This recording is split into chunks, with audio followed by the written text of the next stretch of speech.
Fíjate que es muy común, pensar que amar a alguien, sobre todo ese amor profundo, incondicional, que realmente transforma vidas, es una especie de fenómeno meteorológico, como un rayo que cae del cielo o una chispa espontánea.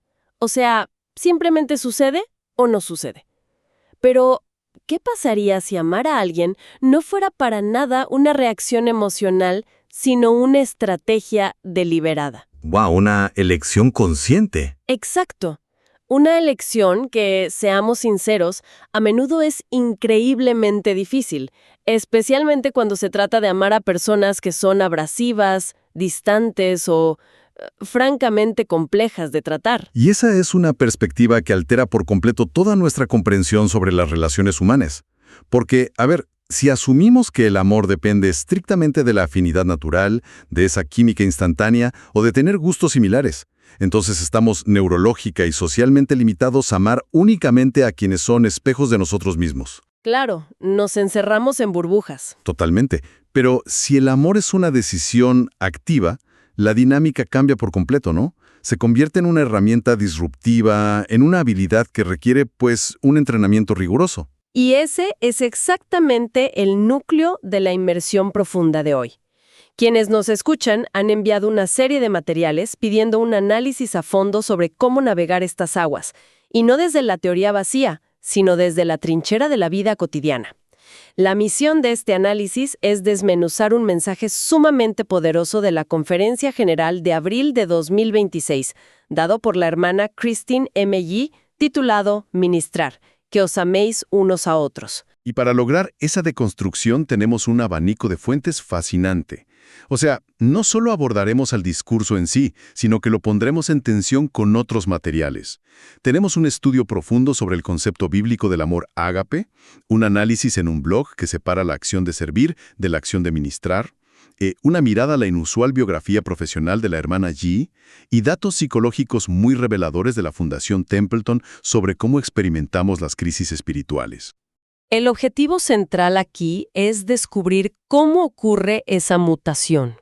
Cómo pasar de un ministerio de formulario, esa obligación mecánica donde uno simplemente llena una casilla, a un compromiso de corazón que genuinamente altera la realidad de otra persona. Y claro, cómo llevar esto a la práctica sin colapsar en el intento. Pero antes de entrar en los conceptos abstractos, creo que necesitamos aterrizar esto en la persona que pronunció el discurso. Sí, su trasfondo es clave. Es que el trasfondo de la hermana Christine M.G. rompe con cualquier estereotipo que uno pudiera tener sobre una líder mundial de una iglesia. Es totalmente inusual, fíjate. Antes de asumir sus responsabilidades eclesiásticas a nivel global, ella forjó una carrera de 13 años en un entorno sumamente competitivo y creativo. Trabajó en Disney Interactive Studios. 13 años, imagínate. Ajá, y ella trabajaba como artista conceptual y de texturas. Su trabajo diario, literalmente, consistía en crear obras de arte y definir la identidad visual de mundos digitales. Algo que también hace en su pintura al óleo, esa famosa obra llamada And I Partook. Un artista de texturas no es alguien que hace bosquejos rápidos, ¿sabes?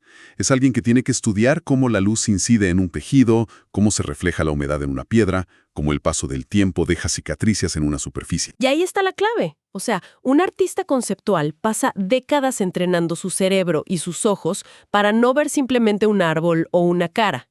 Ven la simetría, ven los matices invisibles para el resto de nosotros. Si trasladamos esa habilidad obsesiva por el detalle a las relaciones humanas, empezamos a entender su mensaje. El ministerio de formulario del que hablábamos antes es el equivalente exacto a esos libros infantiles de pintar por números. Sí. Cumples la función y ya. Exacto. Pones el color azul donde te dicen que va el azul y al final tienes una imagen genérica. No hay vida en eso. Pero el nivel de observación de un artista conceptual aplicado a otra persona, bueno, eso es otra liga. Lo fascinante aquí es cómo ella conecta esta reconfiguración de la atención con su mensaje. Ella plantea que el ministerio verdadero sigue el patrón de Jesucristo, que siempre fue increíblemente individualizado. Él nunca aplicó una brocha gorda a una multitud. Se detenía en los bordes del camino para interactuar con la textura áspera de una sola vida. Piensa en la mujer en el pozo o el ciego de nacimiento. Claro, el individuo por encima de la masa. Exactamente. Psicológicamente, cuando un ser humano se siente escrutado, pero no juzgado, cuando siente que alguien se ha tomado el tiempo de observar sus matices y amarlo en esa complejidad, se activa un mecanismo de sanación profundo. Ser visto es el primer requisito biológico para sentirse seguro. Bien, vamos a desempacar esto porque quiero plantear un problema real aquí. Es precioso decir que hay que ver los matices de las personas, pero en la vida real estamos agotados. Las exigencias cognitivas del trabajo, las familias, la economía, la tentación de usar la brocha gorda no nace siempre de la malicia, nace del cansancio. Es mucho más eficiente simplemente hacer algo útil por alguien y marcar la tarea como terminada. Y esa fricción que mencionas es precisamente lo que aborda el blog que estamos analizando sobre la diferencia entre servir y ministrar. El cerebro humano busca atajos, busca la eficiencia. Y por eso servir a menudo se convierte en un acto transaccional basado en lo que nosotros tenemos a mano, no en lo que la otra persona realmente necesita. Un ejemplo clásico que me encantó.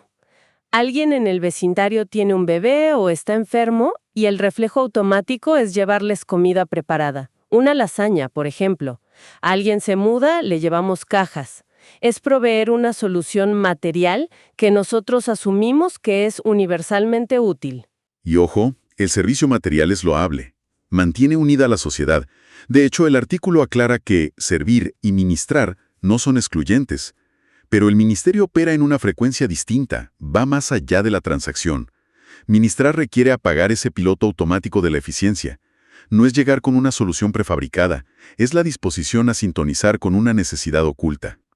A veces, la acción de ministrar es simplemente sentarse en silencio con alguien que está experimentando un dolor paralizante, sin ceder a la compulsión ansiosa de decir algo para arreglar el ambiente. Y quiero llevar esto un paso más allá, porque si alguien está pasando por un duelo profundo, o peor aún, una crisis de identidad o de fe, llevar una lasaña no solo es insuficiente, podría ser hasta contraproducente. Totalmente contraproducente. Claro, podría hacer que la persona se sienta aún más incomprendida. Es como si su vida fuera un boceto que ha sido borrado y rayado en la oscuridad, y nosotros llegamos con un marcador fluorescente a dibujarle una cara feliz encima. Esa metáfora es sumamente precisa y se alinea de manera impactante con los datos del estudio de la Fundación Templeton sobre las luchas espirituales que revisamos. El estudio demuestra que cuando las personas experimentan crisis profundas, cuestionamientos morales severos o la pérdida repentina de significado existencial, el subproducto más letal no es la duda en sí, es el aislamiento psicológico agudo. Sienten que han sido exiliados de su comunidad porque ya no encajan en el molde. Una intervención superficial en medio de una crisis existencial le confirma al cerebro de esa persona que nadie está dispuesto a tolerar su oscuridad. Lo que el estudio de Templeton sugiere que realmente interrumpe ese aislamiento no es la provisión de un bien físico, sino la compañía empática. Es la disposición a sentarse con ellos en esas áreas grises, examinando las texturas ásperas de su confusión sin intentar apresurarlos hacia la salida. Entiendo perfecto el mecanismo de sentarse en la oscuridad con alguien.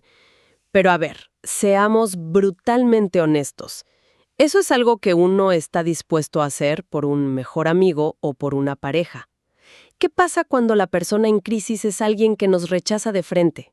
Alguien que responde con hostilidad o con absoluto cinismo a cualquier intento de acercamiento. Esa es la prueba de fuego del mensaje de la hermana Yi, y ya no se queda en la teoría. En su discurso, revela la historia de su propio padre.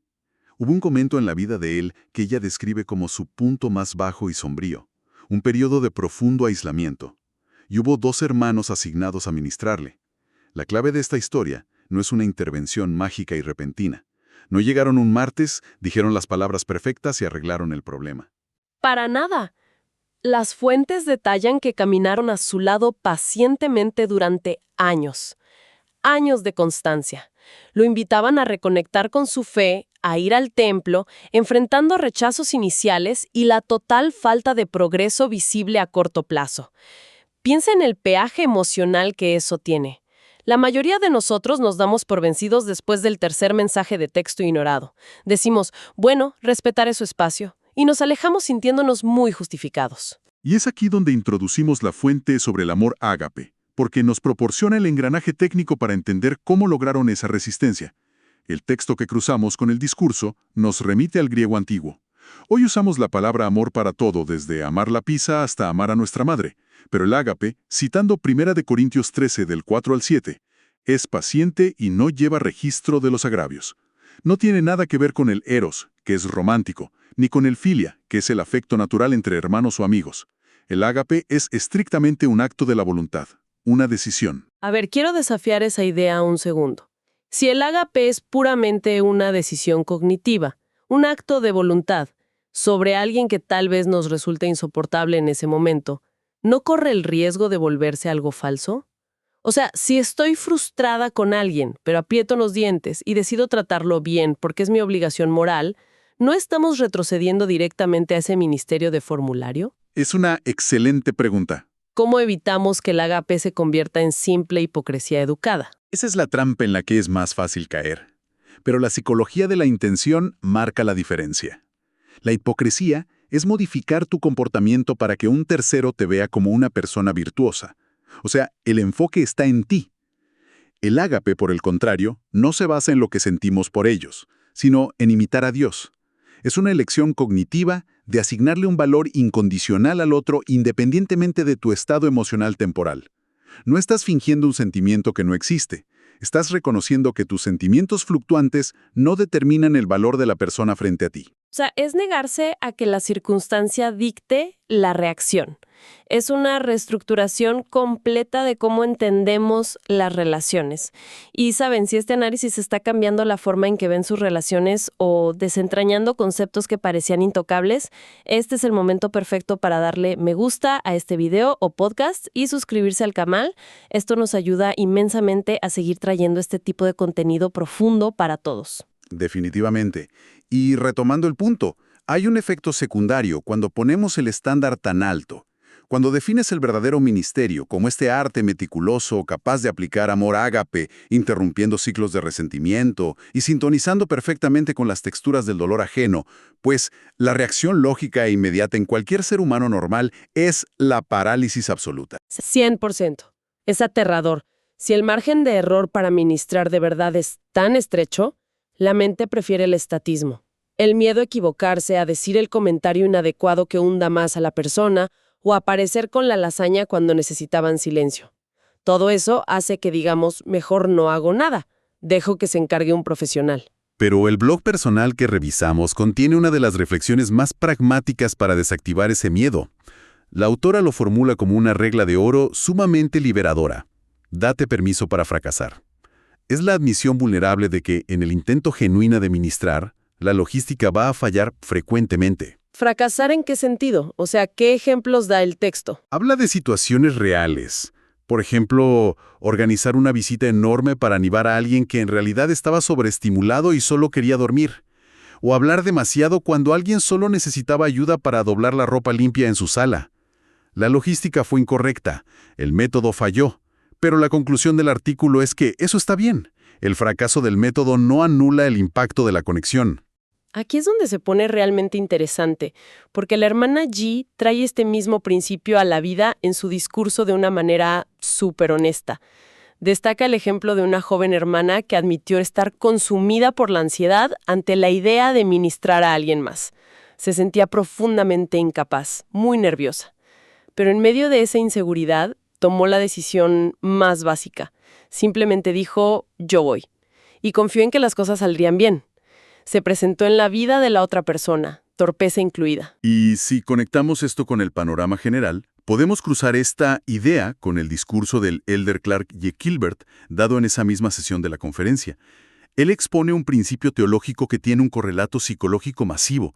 Él enseñó que Cristo compensará la diferencia cuando hacemos nuestro mejor esfuerzo. Lo que está diciendo es que la clave del ministerio no es la perfección del método, sino la pureza del intento. O sea, ¿la intención genuina pesa más que la ejecución impecable? Exacto. El cerebro humano está evolutivamente cableado para detectar la intención. Incluso si dices algo un poco torpe, si tu tono de voz y tu actitud comunican un deseo auténtico de cuidar a la otra persona, su sistema nervioso registra la seguridad, no la torpeza. La imperfección logística es perdonada casi instantáneamente si la intención es clara. Y desde la perspectiva del elder Gilbert, esa intención humana es el lienzo sobre el cual la gracia divina completa la obra de arte. Fíjate que eso quita una tonelada de presión de los hombros. No tienes que tener un doctorado en psicología clínica para tocar la puerta de un vecino. Solo tienes que tener la voluntad de no huir de su realidad. Ahora, todo esto nos empuja hacia el núcleo absoluto de las fuentes de hoy. Si ya no usamos el formulario, si nos atrevemos a usar el amor ágape y si aceptamos que vamos a fracasar en el método, ¿cuál es el motor real detrás de todo esto? Las fuentes sugieren mirar cómo lo hizo Jesucristo en sus interacciones personales para encontrar esa respuesta. Y el artículo sobre las 7 preguntas más profundas que hizo Jesús nos da la clave en el Evangelio de Juan, capítulo 21. Es un momento de altísima tensión emocional. Pedro, que es el líder de los apóstoles, acaba de negar a Jesús 3 veces durante el peor momento posible. Psicológicamente, Pedro está lidiando con la vergüenza, la pérdida de identidad y una culpa aplastante. Si esto fuera una dinámica corporativa moderna, el reencuentro sería una evaluación de desempeño punitiva. Claro, la lógica humana exige explicaciones inmediatas. ¿Por qué lo hiciste? ¿En qué estabas pensando? Pero la intervención de Jesucristo rompe todos esos esquemas. Después de la negación de Pedro, Jesús no le pide explicaciones. Le hace una sola pregunta, repetida 3 veces para penetrar las defensas de Pedro. ¿Me amas? Y cuando Pedro responde, la instrucción nunca es «entonces no lo vuelvas a hacer». La instrucción siempre lleva una comisión, «apacienta mis ovejas». Es asombroso. Todo fluye a partir de la respuesta a esa pregunta.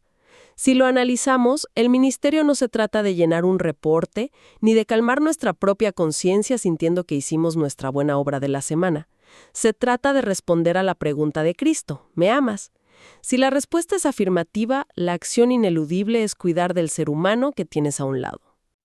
Y esto plantea una pregunta importante, ¿no? Porque destapa un mecanismo final que es quizás el más contraintuitivo de todo este análisis. ¿Cómo cambia este nivel de ministerio a la persona que lo ejerce? ¿Tendemos a analizar el servicio solo desde la métrica de cómo beneficia al receptor? Ajá, como una calle de un solo sentido. Exacto. Pero la hermana Ginny deja una promesa clara, y esto es respaldado por los hallazgos de Templeton. Establece que cuando elegimos ministrar como el Salvador, no solo ayudamos a responder las oraciones de otros, sino que la persona que elige caminar en la oscuridad con otro encuentra sanación para sus propias heridas, descubre un propósito y ancla lo que ella llama un sentido de pertenencia divina para sí misma. Es una paradoja brillante, de verdad. En una era donde la principal epidemia es la soledad existencial, pasamos horas buscando cómo encontrarnos a nosotros mismos. Y la respuesta aquí es que el yo no se encuentra mirando hacia adentro, sino extendiendo las manos hacia la textura rota de otra persona. Al estabilizar a alguien más, recobra su propio equilibrio. Es el antídoto más potente. Salir del hiperenfoque en nuestros propios problemas cambia nuestra relación con ellos. Nos conecta con el propósito espiritual. Y esto nos devuelve de manera casi poética a la idea del inicio, a la de la hermana G en su faceta de artista de texturas. Hablamos de cómo el ministerio verdadero, a través del amor ágape, tiene el poder de tomar a un Dios que es invisible y, como decía el artículo, volverlo visible para los demás. Las manos que ministran son el medio físico por el cual la empatía entra en la vida real. Es transmutar la teología en alivio físico y emocional. Un arte vivo que exige paciencia, observación y la obstinación de seguir viendo la dignidad en el otro, incluso cuando ese lienzo parece oscuro o arruinado. Lo cual deja a nuestra audiencia con una pregunta provocadora para explorar por su cuenta. Si aceptamos que nuestras acciones diarias, la paciencia ante un desaire, la disposición para sentarnos en la incomodidad ajena, están pintando activamente un cuadro de Jesucristo para nuestros vecinos o colegas, ¿qué clase de obra de arte están viendo? ¿Están viendo una obra maestra de atención y textura o un boceto apresurado y sin vida? Es un pensamiento que requiere una auditoría muy honesta. Ha sido fascinante desentrañar esto, ver cómo la creación de arte y la teología de la compasión apuntan hacia la misma innegable verdad sobre la conexión humana. Totalmente de acuerdo. Agradecemos profundamente a todos los que nos han acompañado en este análisis a fondo. Apreciamos enormemente su tiempo para explorar las complejidades de estos temas. Y dejamos la puerta abierta para lo que viene. En nuestro próximo episodio analizaremos el discurso de otra autoridad general de la Iglesia, aplicándolo a los retos exactos que vivimos hoy. Y lo haremos planteando preguntas inspiradas que desafían el status quo, tal como lo hacía Jesucristo.